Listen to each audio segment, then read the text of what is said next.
What is going on? It's Alex coming back at you with another video, and today we're going to be breaking down Tankathon's first two rounds of their updated 2025 NFL mock draft. If you are new, feel free to like, comment, and subscribe. Below my face is my board. It's based off of my all 22 rankings that are extremely unique, but I don't get to have any personal say as to what goes up and what goes down. But if you want to understand why I have those grades, go over to my X page. It's easy. You just go through that link tree. You click one button, you click another. Don't even have to know the username. And then you can end up looking at all of them over there. I post there all the time.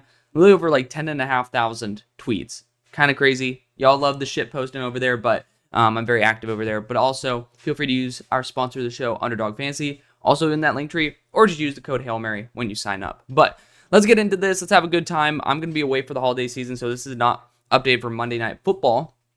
Like, spoiler alert, this will be probably released like on Thursday or something, but I did want to be able to at least get through around 60 of the picks, or not 60, 64 of the picks, get the first two rounds in so we can have some good discussions and have a good time. But number one, you got Shedeur Sanders to the New York Giants. It's possible. Daddy Sanders said it was fine. Not going to spend too much time on this. We talked about the quarterbacks like ad nauseum at this point. Number two, Travis Hunter goes to the Patriots. You know, kind of is a BPA if you assume that you're trying to limit risk and just get a damn good player. Travis Hunter is going to be right up your alley. At number three, you got Mason Graham to the Jacksonville Jaguars. I don't think this is a bad pick. I would just prefer a lot of other guys over Mason Graham for the Jaguars specifically.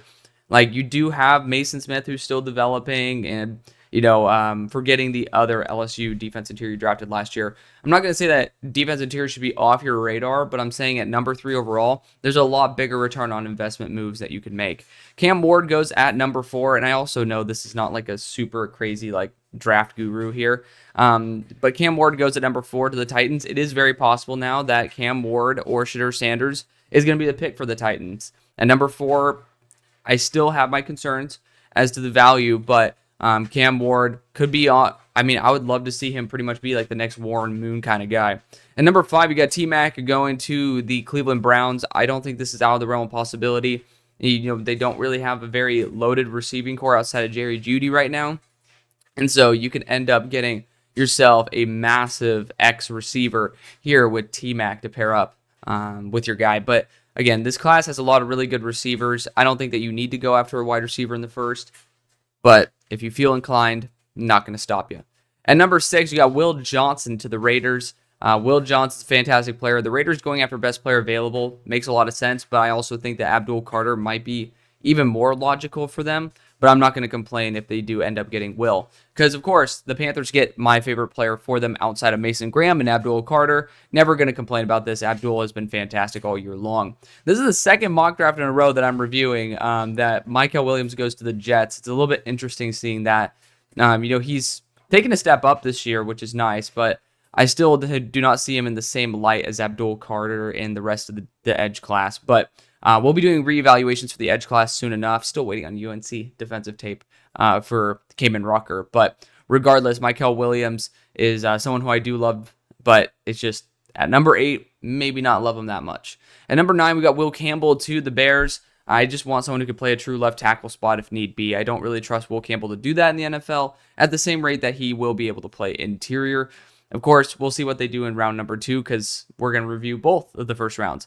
Malachi Starks is at 10. If the Saints want to be able to develop their next star defensive back, I'm not going to be the one to stop them. Malachi Starks is a fantastic safety. I don't think that you need to force the issue, but you also sometimes might actually believe that Malachi Starks as a pure safety is far better than what his stats have shown this year.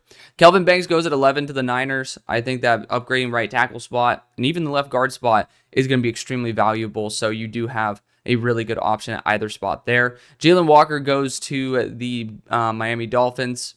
Jalen Walker's a great player. If you want to continue upgrading the edge core and developing Chop and Jalen as you kind of phase out Chubb and Phillips, not going to fully stop you. I do think there are better positions to target, but at the same time, at 12, not incredible value elsewhere.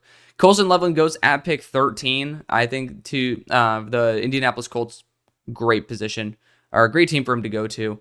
Being able to get someone who at least allows AR to continue being the guy that he is, and giving him someone with a larger catch radius, skills like a wide receiver. the team does need a tight end. I'd kind of push back on it, hoping that, the tight end core could start showing more potential. They have not. At number 14, we got the Bengals going Ashton Jeanty. At a certain point, you got to go best player available. I think that's the correct move.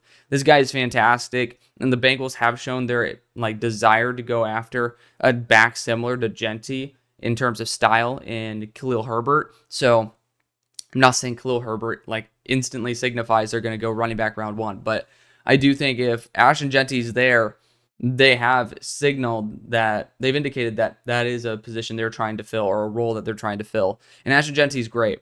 Luther Burden goes at 15 to the Cowboys. Again, I just have not been fully sold on Luther Burden. I think he's a really good player, but for the Cowboys, I think there are other moves, including Amari and Hampton, that will help out the team a hell of a lot more. James Pierce goes at 16 to the Cardinals. I love it. I think that, the one thing that would push back, that would make me not want to do this, is if they bring back Baron Browning. If they do that, then you might have a little bit of an oversaturation in that edge core of these particular body types. But at the end of the day, getting deeper at your edge core, never a bad thing. Injuries happen, and you kind of need some guys to step up into the line of fire. Ariante Irsary goes to the Seahawks at 17. I think that's a beautiful move. Put him to guard in the short run. If/when you have issues at right tackle with health with Abe Lucas, you can end up having him go there for the long run. Number 18, we got the Buccaneers going after Siobhan Rivell. I am not the biggest Siobhan Rivell guy on planet Earth, but I do think that going after a boundary corner is never a bad idea for a team, even if they have enough of them, if the value is right. A lot of people do think it's right, so I'm not going to be the one to push back. Nick Scorton goes at 19 to the Falcons. They can go for any kind of edge style that they want and not be frowned upon. They just kind of need to do as much as possible. So Nick Scorton, nice. At number 20, we got Tyler Warren going to the Chargers. I think that's a fantastic move. Great blocker, great size. I think he's going to be a stud. At number 21, Kenneth Grant goes to the Texans and make this move myself. I love D'Amico Ryans in the mentorship role he can have for Kenneth Grant. This team needs defensive interior. Kind of a no-brainer. Another pick that I made, Emeka Egbuka, goes to the Denver Broncos. I think this is, again, very understandable, very realistic. You're getting yourself someone who is very well-rounded and a unique body type for what the Broncos are kind of looking for. So Emeka has risen up noticeably on my board. He is updated as of now. Where did I put Emeka? He is at 38 on my board. And I would say that Emeka doesn't have the top-end athleticism that maybe I was hoping for, but he's a very fluid athlete, great in short space. I think this guy's going to be a really solid player. At 23, we got Ben Morrison to the Rams. I have Ben Morrison as my number 3 player pre-injury. I don't know if he comes out. I don't think he does. In all my mock drafts, I don't have him coming out. But if the Rams can snipe out 23, no complaints from me. Shamar Stewart goes at 24 to the Washington Commanders. Shamar is a freak of an athlete at 290. I think that Dan Quinn could get the most out of him. I would have my concerns year one, but for the long haul, I think Shamar Stewart's a good pick. Josh Simmons goes to the Steelers at 25. I would cry in tears of joy. I love Josh Simmons, and honestly, I don't care where he plays on our team. If we can end up getting him, I'm a Steelers fan if you can't tell, I would be so damn happy. You guys see where he's at on my board pre-injury. And if you play him at guard, awesome. If you play him at tackle, awesome. I don't care. Tyler Booker goes at 26 to the Baltimore Ravens. A really solid high floor move. I mean, I'm just glad that they didn't get Josh Simmons in this. But Walter Nolan then goes to the Packers at 27 to 3-tech, is certainly something that the Packers could be looking to upgrade at. And Walter Nolan is a likely first-round pick. At 28, Landon Jackson goes to the Philadelphia Eagles. Not necessarily the type of guy that I would go after for Philly. If you want to get one of those tweener types, because Landon's a really good edge. It's just not, to me, he's in this class, not a first-round edge. I'd be going for Jahad Campbell in a heartbeat just because I'd want him to play similar role to Nolan Smith, but someone who also can play linebacker in certain packages and, be a really big Swiss Army knife there for Vic Fangio. And that's what I would love. But Landon Jackson, you'd have to use him as a quasi-defensive tackle. Kind of use him as a Brandon Graham role. And I don't know if I would really trust Landon Jackson to do that for the Eagles, at least not as a first-round pick. If you see this as, they trade out of the second and he still somehow is there, then, by all means. But not in the first. I would say maybe in the third. I would try to take that risk. Derek Harmon goes at 29 to the Bills. understandable. I like Tyreek more, but Derek Harmon's a good player. Tyreek Williams then goes to the what do I want to say, Minneapolis? I mean, I guess it is in Minnesota, but Minnesota Vikings go with Tyreek Williams. Perfectly fine. They can't trade out. They should be going after the best player available at their positions of need, and that is Tyreek Williams. Jod Campbell goes to the Detroit Lions, and I find that super interesting because I think it's a robbery of his talent as a pure edge rusher. He was, I believe, the number 3 edge rusher in the country when he went to Alabama. Don't quote me on that. I'm not great with the high school rankings, but he ended up transitioning to linebacker because of a very deep Alabama edge core, and I still think he should be an edge. My take, but it is what it is. Cam Williams then goes at 32 to the Chiefs. They have not shown any ability to develop any single tackle on planet Earth. I would not trust them with Cam Williams. I know that would probably be a good move for them, but it wouldn't be a good move for Cam. I think it would severely hinder his progress because they just have not shown any sort of promise to develop these rookie tackles. Get a vet. Don't overthink it. Just sometimes it's okay to admit that you're not good at something. Like for me, I mean, I would just say, not necessarily the best on planet Earth at wide receivers.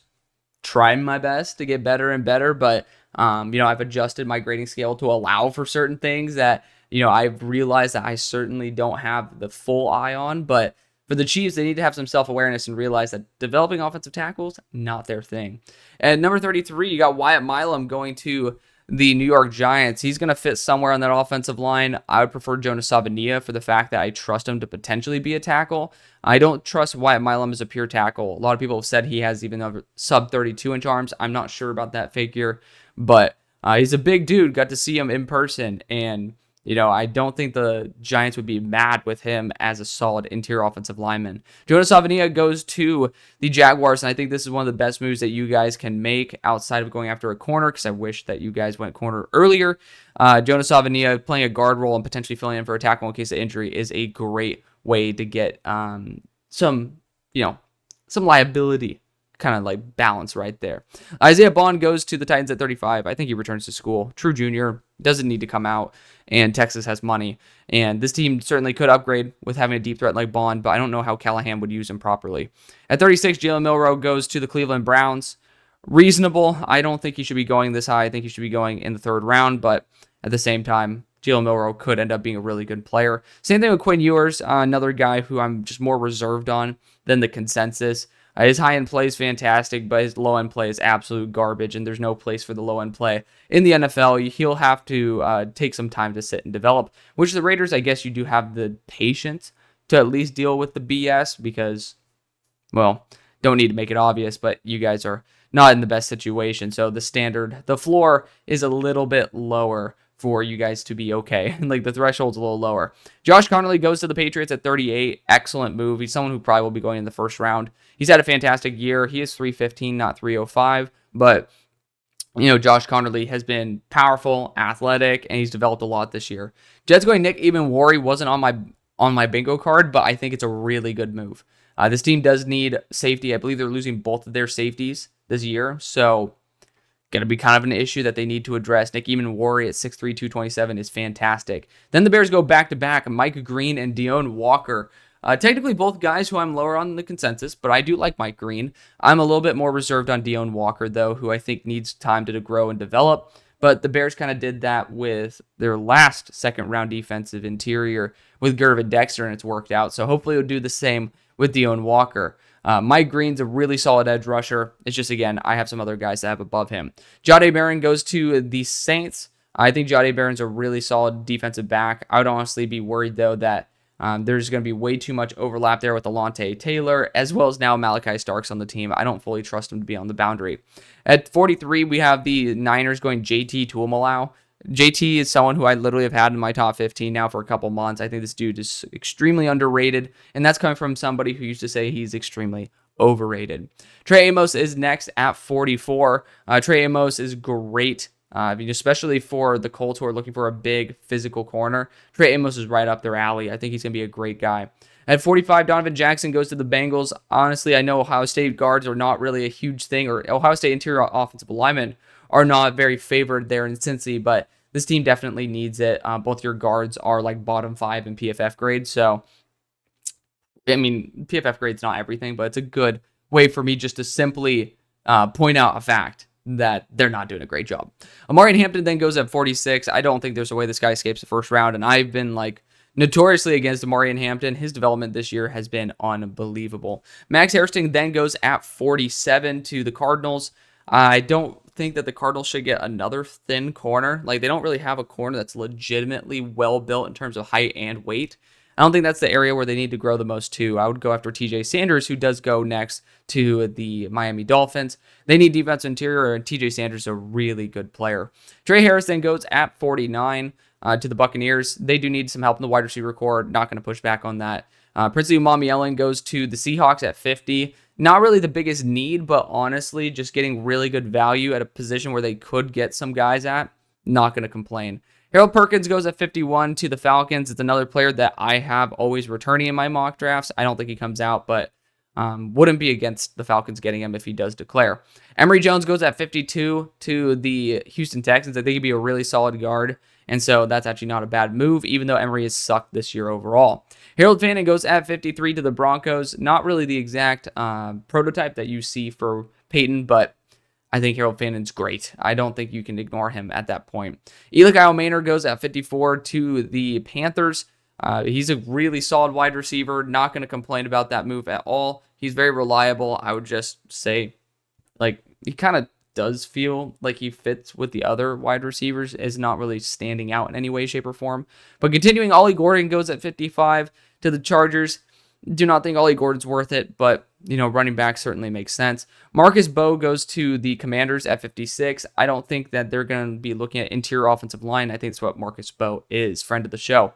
Kevin Winston goes at 57 to the Ravens. I can actually see that happening. He's only played 2 games this year. Don't know why he declared, but, you know, apparently there's a lot of love for him out there. Steelers snagging Omar Norman Lott. I mean, they're taking 2 of my guys in Simmons and Lott this draft, and I absolutely love it. 2 positions I don't usually go after for the Steelers, but I'm absolutely supportive of. At 59, Jack Sawyer goes to the Packers. Makes a lot of sense. He's built to be like up there in the snow and the grit. Then we got Barrett Carter going to the Philadelphia Eagles. Probably not at 60, maybe in the 3rd round. I could support it, but you know, interesting selections to say the least. Danny Stutzman goes at 61 along with Tate Ratledge to the Buffalo Bills. Don't think linebacker is a big issue because you guys have a lot of depth there at linebacker. Guard, though, never going to shame it, but feel free to let me know what you guys think of your guard room. LT Overton somehow slips to 63 and ends up going to the Lions, which is a pick I've kind of made in the 1st round, so that's kind of crazy, but that's awesome at the same time. I think he returns true junior on a career year. And at 64, we have Shamar Turner. Shamar was a top 40 guy for me coming into the year as an edge rusher. He added some weight, went to the defense interior. I'm excited to regrade him. So that is going to be the video. I am not going to sneak into round 3 because we could technically go on forever, but I think it's worth it for us just to call it quits here. I love you. See you on the far side.